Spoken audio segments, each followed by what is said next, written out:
Chris Carter here on the Locked On Steelers podcast. It's the Steelers' last chance to get right before the playoffs. We'll talk about what they have to do in this game against the Bengals to do that. Plus, we give you our predictions for all the Week 18 games, including the Bengals. And we've got Jenna Harner back on the show. It's going to be a fun one. Let's get into it.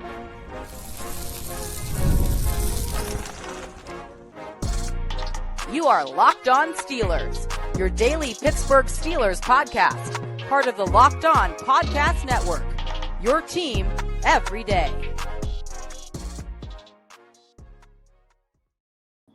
Hello, welcome to the Locked On Steelers podcast. I'm your host, Chris Carter, bringing you your daily dose of all things on the Pittsburgh Steelers. As always, you can find this show on your favorite podcasting apps and on YouTube. Like this video if you enjoy it. Subscribe to this YouTube channel to get all of your daily Monday through Friday episodes, as well as our bonus content. We thank you for making us your first listen every day because we're your team every day. And today's episode is brought to you by Prize Picks. Go to prizepicks.com/LockedOnNFL. Use code all lowercase LockedOnNFL, and you'll win $50 instantly when you play just $5. That's at Prize Picks.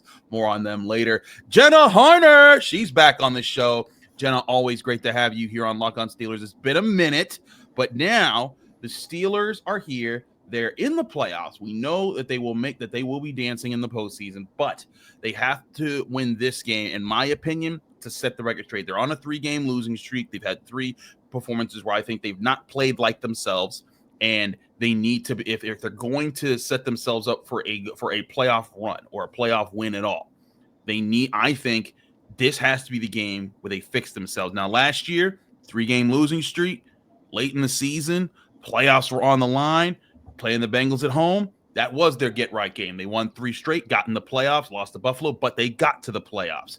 This year, they're in the playoffs. But if they get this win, it guarantees that they'll at least play the Texans. And if somehow the Browns beat the Ravens, that's not happening, they would win the division. But to me, this sets yourself up for a chance to get right here, play the Texans, and then you can continue to get right there because they're they're easily the worst division-winning team right now.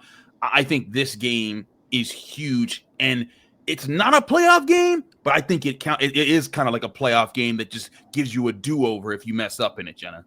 Yeah, that's exactly, honestly, what Jerome Bettis and I were talking about earlier this week when we taped the Jerome Bettis show, just talking about how this has such a feel of a playoff game to it, especially because with what the Bengals are coming in and playing for. I mean, if you're the Steelers, not only is this a chance to get right, but this is a chance to be like, yeah, we beat you. You're not getting into the playoffs. And granted, other things need to happen if Cincinnati wins too for them to make it. But this just, to me, has the Steelers get right game kind of written all over it. It does feel like there's a lot on the line for both sides of the ball, offensively and defensively, that they want to clean up. That's been a lot of the things that we've talked with the guys about throughout the week here.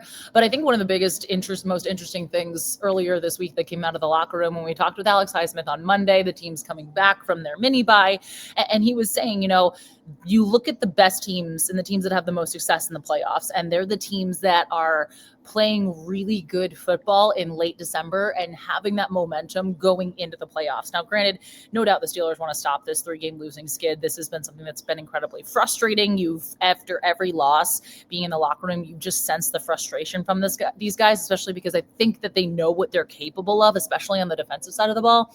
But you have the opportunity here to take that all away to say, hey, look, we can play a really good football game against a really solid football team and against a quarterback who, in my opinion, is playing MVP. I mean, that's what Mike Tomlin said earlier, too. That's the secret. Joe Burrow is playing phenomenal football right now. You have a chance to kind of face that team that you're going to see in the playoffs that you're going to have to beat. And granted, since his defense, they're not spectacular, but they have played a lot better lately. And that's kind of what's propelled them to their little win streak here. But to me, this just for the Steelers is like, hey, look, we can kind of get back on the right footing. So we go into the playoffs with some confidence, playing our best football and saying, hey, look, there's still a lot, and they can be a team that wins their first playoff game since 2016.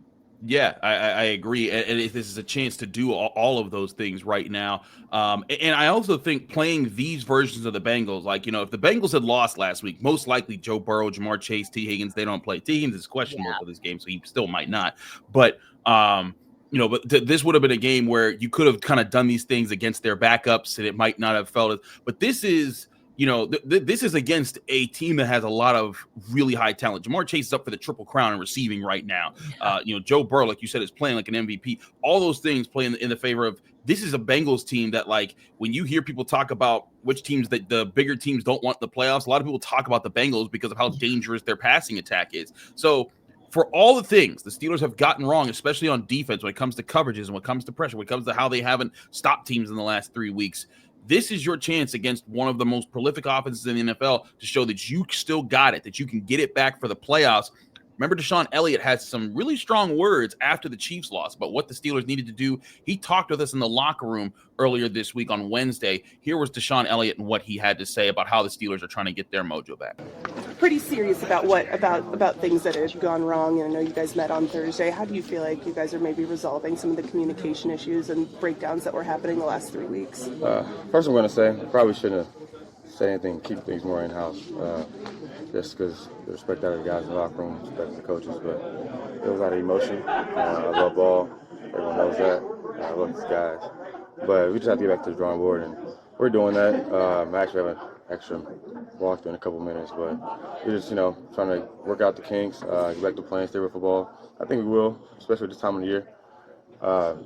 Those couple of days we had off gave us time to refresh our brains, get back to the basics, and I think we'll be okay. You guys have a lot of veteran leaders on this team. Guys have stepped up several times this year and years before. How do guys, when there's disagreements as far as what to do, kind of work out, hey, this is where we have to be in the right moments at the right times? It's like being an adult, by talking it out and not trying to turn into an argument. And I think we have the right guys in the room to do that, so we do it on a daily basis. Other than that, you can go out there and play ball, man. You got to go out there and execute. It's not about the plays, not about what the coach is going to put us in. It's about us executing things at a high level. And I think we have the guys to do that. We've done it in the past. We're going to continue to do that as well. Once you've looked at the film already in the last couple of days, is it something other teams are figuring out with this defense, or is it just lack of execution? Lack of execution. Of course, there's like 18-week season, 17 weeks, whatever you want to say. But every team's gonna have a chance to see what you're doing, see what your strengths are, your weaknesses are, and they're gonna take advantage of that. It's about you just being able to make sure you eliminate those weaknesses and minimizing those. And I think we can do that. We know what our weaknesses are, and we're working on getting better towards those things. DeShon, you mentioned refresh your brain a minute ago. How do you do that? How did you do it? I didn't do nothing. I hung out with my dogs and just sat at home all day. Usually I train a little bit, but I really just hang out with my dogs and refresh it. Spend Christmas with my pets and a couple of friends, and that's about it. So DeShon talking about different things there, but I think the big thing is that he's recognizing, as I've said all week, as Mike Tomlin said, as Cam Heyward said on his own podcast, not just with football, Cam Heyward, the Steelers' mistakes have been their own. They've been outplayed, sure, but they've been outplayed because they haven't played to their potential. They've made errors, they've made mistakes that were uncharacteristic of the resume that they built for themselves that got them to 10-3. And yes, some of that has to do with the opponents that you're facing, but at the end of the day, the Steelers know they control their own destiny. They control they control what their own mistakes are, and if they are able to fix them on their own strength, that is what gets them to wins. Not playing easier opponents, not playing, not being lucky or anything like that. It's about doing the things that you know that you can do in games and not making those mental errors within the moment. And that's where DeShon Elliott's point was. That's where Cam Heyward's point has been when he's talked about this. And the same thing goes with the offense. This isn't excluding them. Russell Wilson's talked about it. I've talked about it on the show. He needs to be better. The O-line needs to be better. But that's the thing. This team has shown that it can play winning football against good teams and good traits in those wins that got them there. I think that's the key to this game is they have to find those things that they assert control of a game and not letting opponents do that first. And that's kind of also why I think it was such a big reason why we heard guys like DeShon Elliott, guys like Patrick Queen, guys like Alex Highsmith being so vocal, especially after the Chiefs loss and saying some of those fiery words that they said to us during interviews post-game in the locker room there. There's this frustration, but Patrick Queen was saying it's because he knows how great this defense can be. He knows what this group is capable of and what all of these guys who play such integral roles on this defense in particular and offensively too, but why they're so confident in what they can do and why they know the potential this group has and why the frustration's been there because they're not executing the way that they want to. And for them, I'm sure it's such a simple thing where it's like, hey, look, if we do this right, this guy isn't wide open in the end zone and he doesn't score. Right. Obviously there's more complexities to that, but that's kind of what they were saying. Just, if we do our jobs and everybody does their job, we can make the stops, we can make the big plays. And there's just, this group knows the ceiling that they have and the level of play that they can reach. And I think that that's kind of why we saw these little arguments here and there back and forth, or just the frustration. I don't even want to say arguments, but when Mike Tomlin said, they bicker because they care, I think that's kind of what this all comes back to. And they had their meeting last week after the Chiefs game, and this group talked about things, but this team, I think offensively and defensively, has been so frustrated through the stretch because they know what they're capable of, and they know that they can, when they're playing their best football, they can compete. They might not win against the Ravens and the Eagles and the Chiefs consistently, but they can at least play better than what we've seen over this last stretch. And they know the potential is there. And again, once you get into the playoffs, anything can really happen. There's big momentum swings that go back and forth, and one team takes a massive lead, one team does things, and there's always this element of the unexpected. But it has to come down to, of course, this team executing first and doing the simple things well to generate those bigger plays that can cause the momentum to swing. Absolutely, and that's the thing. It has to be on them to do these things. This is their chance, and I think again the Bengals are a great opponent for this. Their defense is playing better of late. They haven't been good most of the season, but lately they've been very sharp. So your offense will get a test there. Your defense, knows that you're getting the test there against the biggest problem that you have: communication issues against a really good passing attack. You show it this week. You fix it this week. You get your confidence back. You get your swagger back. You head into the playoffs with a little bit of confidence, and then you can handle your business in this game in the first round, and then you get to show everyone, look, we're not pretenders. But to do that, they gotta handle their business here, otherwise they will be pretenders. We'll talk about this matchup more and get to all of our picks here in Week 18 in the NFL season. Chris Carter, Jenna Harner on the Locked On Steelers podcast. Stick with us. We'll be right back. But first, to remind you, this show is brought to you by Prize Picks. If you love watching the game, you're going to love Prize Picks. It's the easiest and most exciting way to play daily fantasy sports. Whether it's football, basketball, or any of your favorite sports, Prize Picks has made your holidays bigger and brighter. You can now win up to 1,000 times your money, on Prize Picks. Plus the holiday season, they're giving away $30 million in rewards during Picksmas and offering 2 free picks throughout the holiday season. And when your picks hit, Prize Picks makes it easy to cash out. You can get your money in as fast as 15 minutes. This week, just look for any players when you're putting your matchups to say more or less than their stat projections, and you can win big on Prize Picks. Prize Picks is the fun new daily fantasy platform that everyone needs to start playing right now. Download the Prize Picks app today and use code LOCKEDONNFL to get $50 instantly after your first $5 lineup. That's right, $50 instantly for just playing $5 on Prize Picks. Prize Picks, run your game. This episode is also sponsored by BetterHelp Therapy Online. What do you want your 2025 story to be? Every January brings a new chapter, 365 blank pages waiting for you to fill. There's a part of your life you want to rewrite, or a plot twist you've been craving. Why wait? Life isn't about fleeting resolutions. It's about taking control and becoming the author of your own story. Think of therapy as your personal editor, helping you craft the life you deserve. It's not just for crisis situations. Therapy can help you develop healthier coping strategies, improve your relationships, and empower you to be the best version of yourself. Whether you're facing a challenge or just looking for personal growth, therapy is a powerful tool to help you guide your journey. Whether it's learning how to set boundaries or tackling stress in new ways, therapy can help you develop skills for a better tomorrow. Even if you've never tried therapy, benefits are clear. Finding someone to talk to and gaining fresh perspectives can make all the difference in how you navigate life's ups and downs. Visit BetterHelp.com/LockedOn to get 10% off your first month. That's BetterHelp, HELP.com/LockedOn.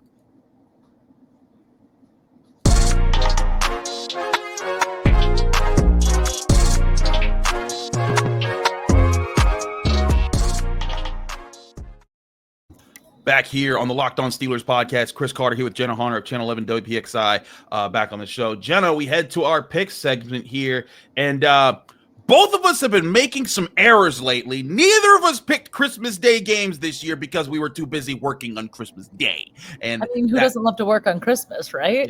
Yeah, or New Year's apparently. But we fought through that. We've fallen back a little bit, but you've taken a lead on me. I believe you have 177 correct picks. I have 174, so I have some work to do. But shout out to all the people who have been participating in the league this year. Number one right now is another person who's jumped out in front, Matt B, who has 194 correct picks. They are out in first place by as much as 4 correct picks on the second place person. There are over 400 people, 460 exactly. ESPN Locked On Steelers Pick'em League. Thank you so much, everyone who's joined us all season to join in on the fun. So, Jenna, without further ado, let's get in on these games here. Let's start with the first Saturday game before the Steelers play, and that's Browns at Ravens. Jenna, the Ravens are 19.5-point favorites. I'm just going to say the Ravens are going to win. I know there's some Steelers fans holding out hope that they'll get swept by the Browns somehow. Let's just put that to bed. The Ravens won the division this year. Yeah, there's not more to say. I think that I saw something earlier this week talking about how the season the Browns went 0-16. They were never as big of an underdog as they are in this game. Bailey Zappi. So have fun with that. Have fun with that. Exactly. Panthers at Falcons. The Falcons have emerged as playoff potentials with Michael Penix, but it looks like they'll need some help as the Buccaneers have jumped on top of the NFC at the NFC South. But hey, they maybe they get it, but they have to beat the Panthers to give themselves a chance. They're 7.5-point favorites here. I think that they win. The Panthers have been an interesting team late. They've looked a little bit better, but I still think Atlanta gets the dub. I wanted to watch that game last week between the Commanders and the Falcons on repeat. That was so much fun. There's a lot to like. Michael Penix standing in there making some really big time throws, showing his potential. So and showing why all of us were a little confused that Atlanta drafted a quarterback that high. And now that we're like, okay, this made sense. Good job. Yeah, I like the Falcons here for sure. Commanders at Cowboys. Some people wondering with the Commanders clinching their playoff hopes, will they rest starters? Reports say no, they're not. So they're 6.5-point favorites over the Cowboys. Give me the Commanders. They are playing good football. Yeah, they're kind of riding a hot streak, and I think they want some of this momentum to continue. So I like Washington here a lot. Same here. I think they're just gonna be able to overpower their opponents. And same thing goes for the Packers. They're planning to play their starters. They are 10.5-point favorites over the Bears. The Bears, it's been rough for Caleb Williams. I'm sorry, Bears. You're getting smacked by the Packers on Sunday. Yeah, Green Bay is going to continue to roll. I think there's some things that they want to kind of figure out before they go into the playoffs as well. And Chicago is 3 points last week. 3, not great. Yeah, that was pretty rough. Now, it's kind of interesting to see this one because the Texans have clinched their division. They are going to rest. It looks like they are going to rest some of their starters. They are 1.5-point underdogs on the road at the Titans. And you know what? Give me the Titans. If the Texans backups are in, the Titans want to win this just for pride. The Texans are just all about just trying to get to they can't advance in the playoff. They're stuck at the 4 seed. There's nothing they can do. Give me the Titans in this one. Yeah, kind of like Tennessee too, weirdly here. I'm also just going to be very intrigued because we get Will Levis and Mason Rudolph in this game. So let's have some fun with it. Here we go, Tennessee. Why not? Jaguars at Colts. Colts are 4.5-point favorites. I mean, the Colts really botched their opportunity last week to be in this hunt. If the Broncos had found a way to lose, we'll get to their game. They would have been first in line. Now they're eliminated. But give me the Colts to win. I know both of these teams are out, but I think Indianapolis finds a way to win the last game of the season. Yeah, I think so too. I think there was just a lot more potential with this team this year than the way that they performed. And I think the Jags kind of are just searching for a lot of answers. Yeah, I like Indy, but this game, I'm sorry to the people who have to watch this game this weekend. Bills at Patriots. Bills are just 2.5-point favorites. Looks like they're going to rest some starters in this game. I'm going with the Patriots, even though the Bills are still favored. I think that they'll come in. The Patriots, they want to do some damage. They want to beat their rivals. They're at home. I think something crazy happens for them. The Bills don't need this game. They can't get the 1 seed. They can't lose the 2 seed. So they're they just like the Texans. They'll play their backups. Granted, I think the Bills are still a better team overall, and they're not on the slump that the Texans are. I think the Patriots will find a way to get this one and mess up their status for getting a high pick in the first round. You don't think the Patriots want to hold on to the number 1 pick? Doesn't matter what I think. That was good. I wasn't trying to get you there, but I like how your guard's up.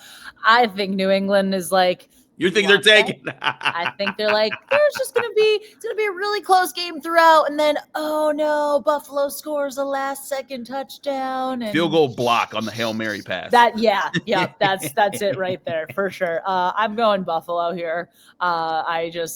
New England, yike. So another team that's going to be resting starters because they've clinched the 2 seed in their conference is the Philadelphia Eagles. They are 3-point favorites, though, over your New York Football Giants. Jenna, do the Giants, they found a way to win last week and botch the first overall pick. Do they win a second week and further botch their picks chance? No. I think you put Philly's backups in, and they're still a better team than the Giants this year. Not great. But Philly. I like Philly in this one. I like them too. Saints at Buccaneers. Buccaneers are 13.5-point favorites and duly so. I actually think the Saints will cover, but I do pick the Buccaneers to win. I'm with you on that, but I think the Bucs, because they kind of control their own destiny based on if they win, they're in. So I like Tampa Bay here. I like Baker to kind of keep rolling. Same here. Chiefs at Broncos. Chiefs notably resting their starters as it's been their plan. They're going to be putting out Carson Wentz. The Broncos are 10.5-point favorites here on FanDuel Sportsbook. Give me Denver all the way. I am concerned looking at the percentages here as we're recording this. It's a 50-50 split. Do people not know that Kansas City is resting their starters? Are people not? I mean, are people? I don't know. Denver's winning this game. No matter. I think Denver wins easy. Now, this is a really close split for something that I've seen here. The Chargers at the Raiders. Chargers are 4.5-point favorites. I thought they'd be favored by more than this. I'm taking the Chargers, but I'm like squinting at that spread there, being like, what's going on? That's what I'm sitting here thinking too. It's almost like, what does Vegas know that we don't? I like LA in this one. I think the Raiders, they do have that sense of pride. I think that they're at the end of the season, they've kind of, shown that, hey, there's some glimpse of like hope moving forward. But yeah, LA, I like them a lot in this matchup, a lot more than Vegas. Another team that could be resting their starters, the Los Angeles Rams. They're at home facing the Seattle Seahawks, but they've clinched the NFC West. None of their NFC West opponents can get into the playoffs, so the Seahawks are 6.5-point favorites on the road. And you know what? Give me the Seahawks. If the Rams are going to rest their starters, that's going to be a chance for the Seahawks to kind of go out on their own terms. It's unfortunate for the Seahawks that if they had handled their business last week, this would actually be a really interesting game. Yeah, this could have had a lot of wrinkles to it. Instead, it's just kind of like, okay, woohoo, hoorah. But I do think Seattle wins this game, just kind of that, like you said, that little bit of pride at the end of the season, going out on a high note. I hear you there. Dolphins at Jets. I mean, the Jets are just a hot mess right now.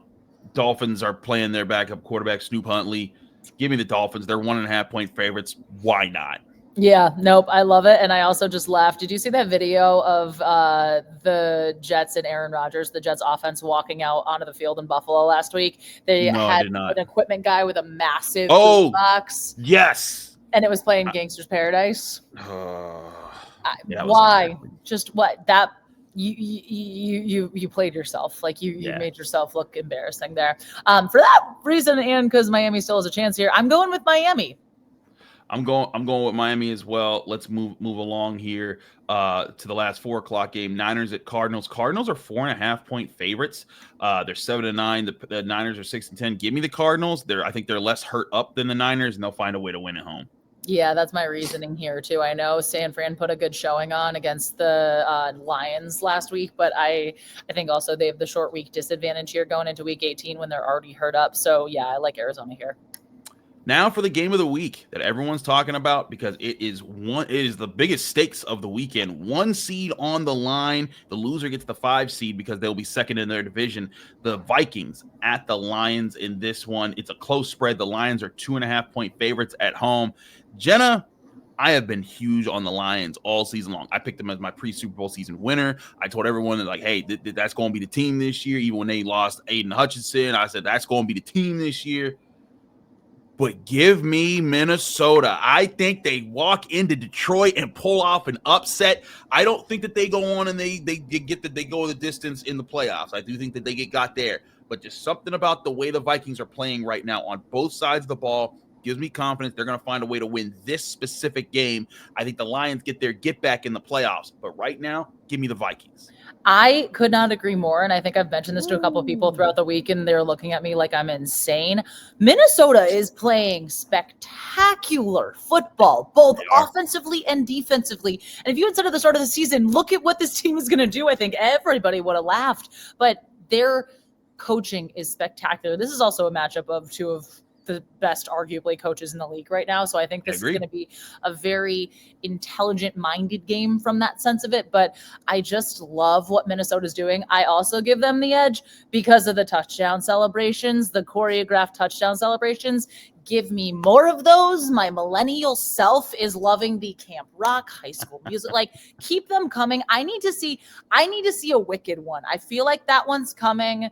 Ooh. I feel like it's coming. So yeah, that would be an interesting one. I'd really dug the White Chicks one. When they did the backflip, I was like, I know exactly what that is. It's the Wayans brothers, man. That was pretty crazy. But yeah, give me the Vikings. Good. They're playing great, and those dances are fun to watch. All right, what everyone's been waiting for. Steelers, Bengals. Those picks are next here on the Locked On Steelers podcast. Chris Carter, Jenna Harner. Stick with us. We'll be right back.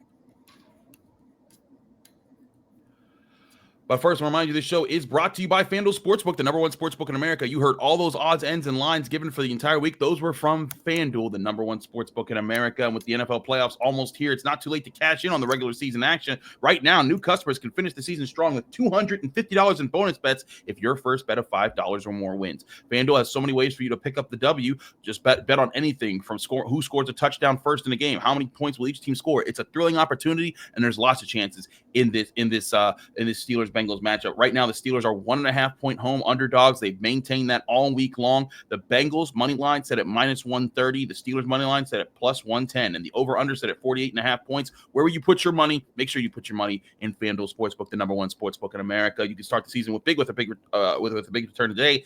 You can just visit FanDuel.com to join today. It's FanDuel.com for your chance at $250 in bonus bets if you hit your first bet of $5 or more. Make every moment more with FanDuel, an official sportsbook partner of the NFL.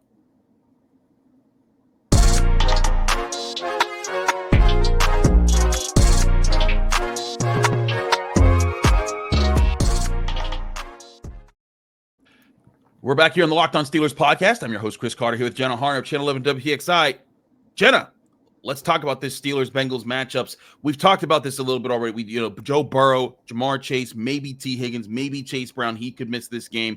The Bengals do have some injuries, but the Steelers know the formula to beating the Bengals. Even though they only won by a single possession, that came a lot because the Bengals kind of scored some points late in the fourth quarter as the game was basically already over.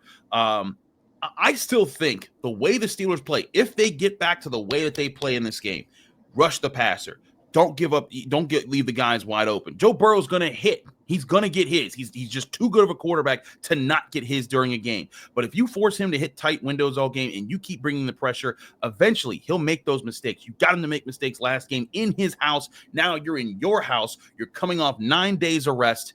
You get a chance to handle your business, and you get a chance to also run the football against a defense that has not defended the run well. Get your offensive line going, get this offense going, get George Pickens going. He's a factor here. Jenna, what is your biggest factor? We named all those different things. If there's one thing you're isolating on, the Steelers must get done to win this game. What is that?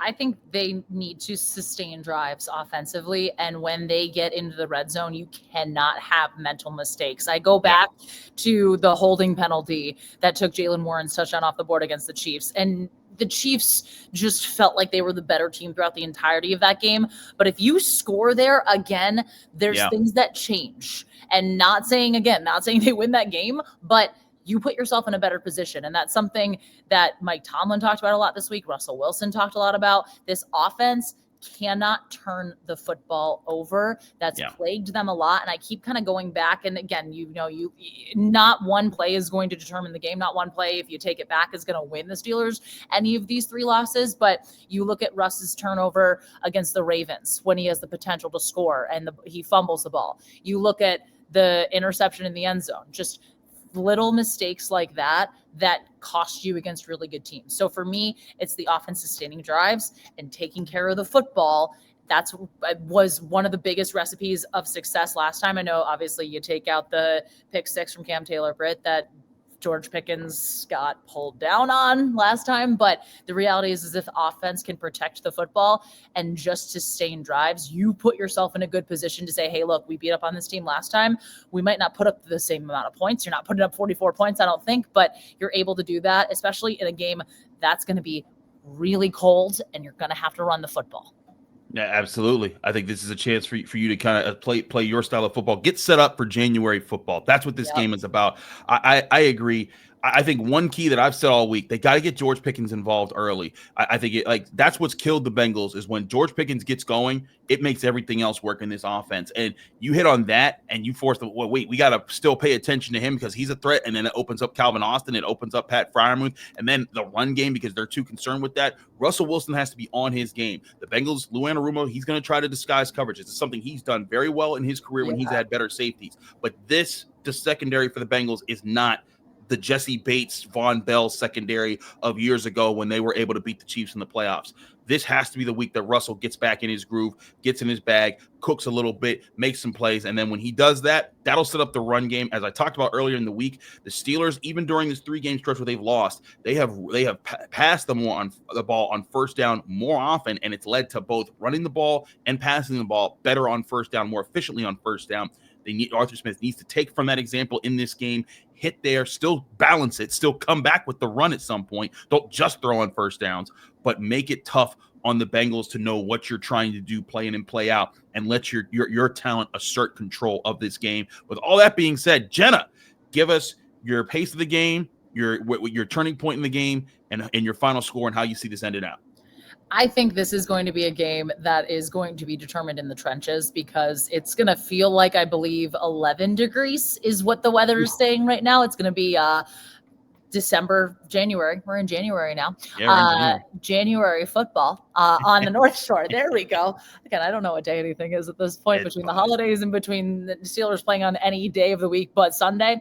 But I do think it's going to be that cold, bitter January football, my guy against your guy. Who's going to be more physical? You're not going to want to get hit. I think the Steelers are going to eventually wear the Bengals down, but this is going to be a close game because the Bengals are playing for their playoff lives. The Steelers are doing everything they can to get back on the right footing before they go into the playoffs. I think the turning point is going to be Steelers special teams capitalizing on a turnover because they've been forcing them the last handful of weeks. They just have not been able to fall on them. It has bounced the wrong way. They had a lot of lucky bounces earlier this season. I think one of those falls their way, sets them up on a short field. The offense is able to score off of it. And I think it's just a back and forth game, but I think that's going to be what seals it and keeps the Steelers ahead. I have the Steelers winning this one 26-24. Joe Burrow's going to score. You're going to see these phenomenal plays from him, whether he hits Jamar Chase, if T. Higgins, who is questionable, does play, hitting T. Higgins. But the reality is here, I think the Steelers win a close one, but I could see it going either way. Just my gut says Steelers 26-24.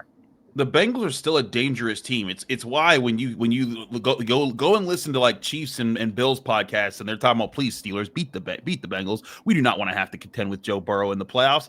And listen, I get that they're dangerous, and for that reason, I do think this is going to be a close game. But I also think this does come down to the trenches. And because it comes down to the trenches, I think that does favor the Steelers. I think that they get a chance to set the tone. They get to be physical, keep the Bengals from running the ball, force Joe Burrow to be uncomfortable in the pocket, actually get him down. Do not give him the escape lanes that you've allowed to Patrick Mahomes, Lamar Jackson, and Jalen Hurts the last 3 weeks. Make him make mistakes, hit him, make him feel it in December. I'm doing the same thing as you, January weather, and get this going. And if you do that and you get things, you assert control on the offensive side of the ball with your ability to run the ball, you set the pace of this game. The Steelers have won so many games this year by winning time of possession. Some games they've won it by an entire quarter. This has to be another one of those games. Getting that control of that, I think it's within their grasp. I think that this is a game where it presents the opportunity to be that get-right game. You get back in your control and find your style of playing football. I say the Steelers win similar to you. I'm going to go, though, 30-24 Steelers. I think that they get a few more points on the board in this one against this Bengals defense. They find a way to score, and the Steelers go into the playoffs with 11 wins, playing the Houston Texans in the first round of the playoffs. But with all that being said, they have to finish the job. We've covered it all season long here on the Locked On Steelers podcast, as has Jenna Harner at Channel 11. Jenna, thank you as always for joining us here on the Locked On Steelers podcast. Let people they can find you, follow you, get more of your work. Well, thank you for having me as always. It was a pleasure to be back. You can find me on Twitter at Jenna Harner 11, Instagram Jenna_Harner, and locally on WBXI here in Pittsburgh, and online if you want to stream us as well. We will be at the game on Saturday night giving you coverage. So stay tuned for hopefully celebrations after a Steelers win. Hey, we'll see you out there. She's Jenna Harner. Check her out at Channel 11. Jenna, thanks so much for joining us. Thank you all for joining us here on the Locked On Steelers podcast. I'm your host, Chris Carter. Follow me on Twitter, Instagram, TikTok, Blue Sky, all the social medias at Carter Critiques. Read my work here at the Pittsburgh Post-Gazette, post-gazette.com. Find me here on the Locked On Steelers podcast every day, Monday through Friday, breaking down your Pittsburgh Steelers. We'll be back Saturday evening after the game with my post-game analysis and probably some playoff talk because we will probably know who the Steelers are facing. If we don't know who they're facing, we'll break that down as well. All that here on the Locked On Steelers podcast.